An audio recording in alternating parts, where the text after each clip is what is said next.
physical, or not going physical, i.e. not punching him. And this is where we flip it on its head and we tell the guy, you picked the wrong person. You just made a mistake. The way this works with NLP, it's the same as doing a pattern interrupt, where this guy mugs people for a living, does it day in, day out. Usually it goes along the same story. I'll find someone who looks weak, I'll go over, ask them for their money, scare them a bit, maybe hit them, get their money, go home. Yeah? And that's usually the way it works. And they get into this pattern, they know that's what's going to happen. So the moment you suddenly flip this and you break that pattern by not doing what he expects, is when you catch them off guard. You almost get the, oh, that isn't meant to happen. And the way you do that is you go aggressive. And aggressive, the first one is where you go really big and you posture and you balloon, you go really aggressive. Posturing is about like the peacock flaring its feathers, making it look bigger than it is. Okay, so that's where we start to put our arms out rather than being all meek and submissive. We go big, we go aggressive. We shout, we use bad language, we threaten. We basically instruct the guy and tell the guy that he's just picked on the worst badass he could ever pick. This works regardless of how big you are, how small you are, male or female, because what we're playing with again is the subconscious, the bit that's behind his rational thought. We actually will trigger adrenaline in him when we do this, and at that point his body's now going, what's going on here? Completely catches him off guard.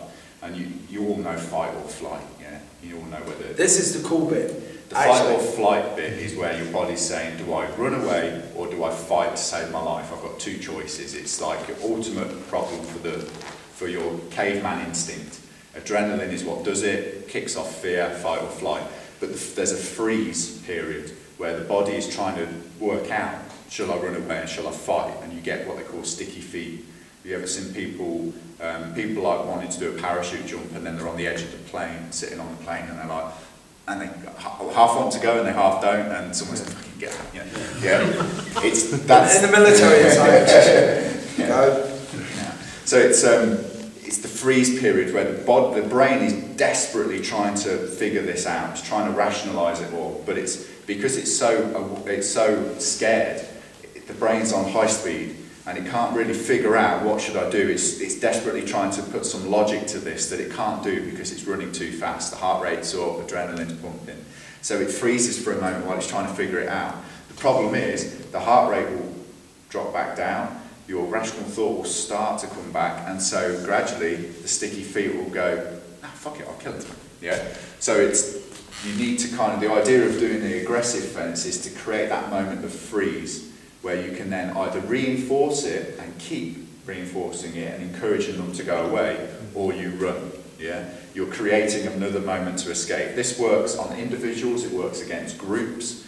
Doesn't always work, but what's your option? You fight.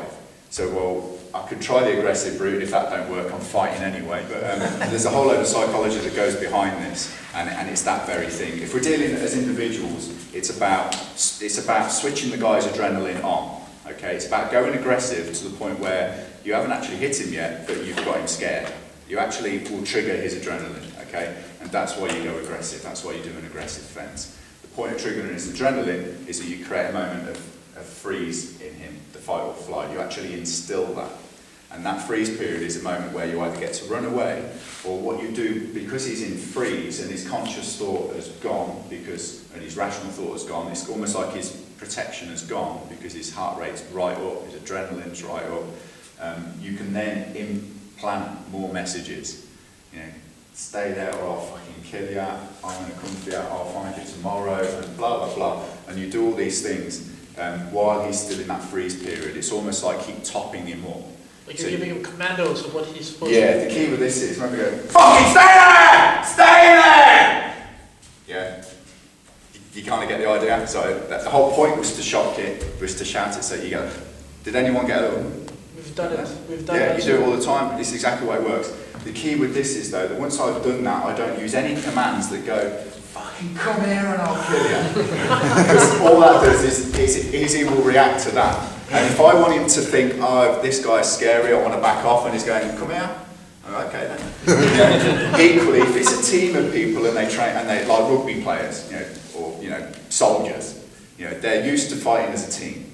So if you've got a group of people, you go, stay there, and you fucking stay there as well. You're next, but and you do individual direction, and you actually tell them so they have no question that it's you that they mean.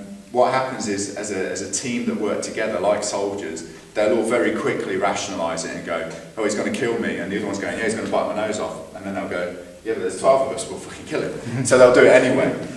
Groups of lads that go out drinking of a weekend, which particularly they're the ones you're going to be having trouble with, because soldiers are away fighting wars usually, they will take it individually. They don't work as a team. It's very difficult for them to work as a pack. So they take things very individually, because what they'll think is, there's 12 of us, we'll kill him. Yeah, but he'll still bite my nose off. And, and I like wearing glasses. So it's, he's going to rip my ears off, my hat will fall down. So, so they still take it individually, and you can bottle them out as a group on an individual basis.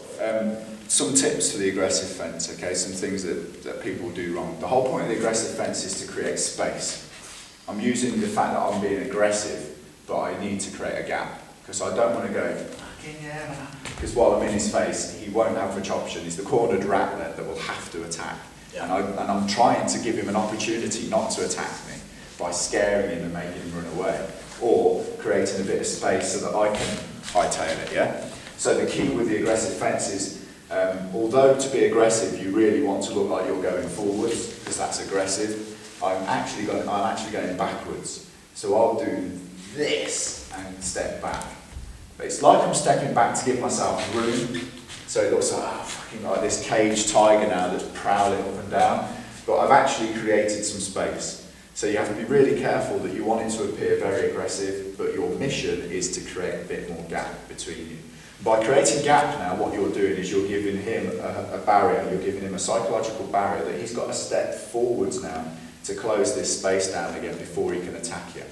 And by being really aggressive, suddenly that gap gets more and more difficult to cross, because he knows that there's this monster over here waiting. And that's really the aim. That's if you could do it, if Carlsberg did aggressive fence, that's really what you're trying to get, yeah? You're trying to get it to the point where he's so scared of crossing this space that he won't. And you keep him, sorry. The point that if he steps into that space that you've now created, that he's obviously looking for a fight. Exactly. There's no question then, he wants to fight, and so whether you've got the opportunity to leg it, because this guy's nuts. I've tried to scare him and he still wants to fight. Oh shit. Yeah. Or you just get stuck in and you just go, right, golden shield in, we're going for it. There's an element that goes way past, kind of, it's just very primeval really. So there's an element of you turn into this monster. So no matter where they're from, no one wants to fight a monster. So you can turn into this, foaming at the mouth, complete crazy nutcase that no one wants to come near. Yeah, there's like this whole, stay away from that. And you can make yourself into that momentarily.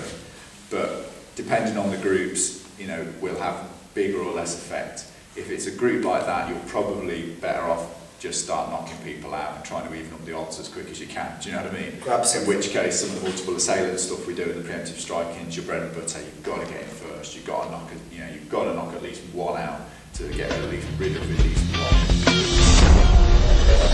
one.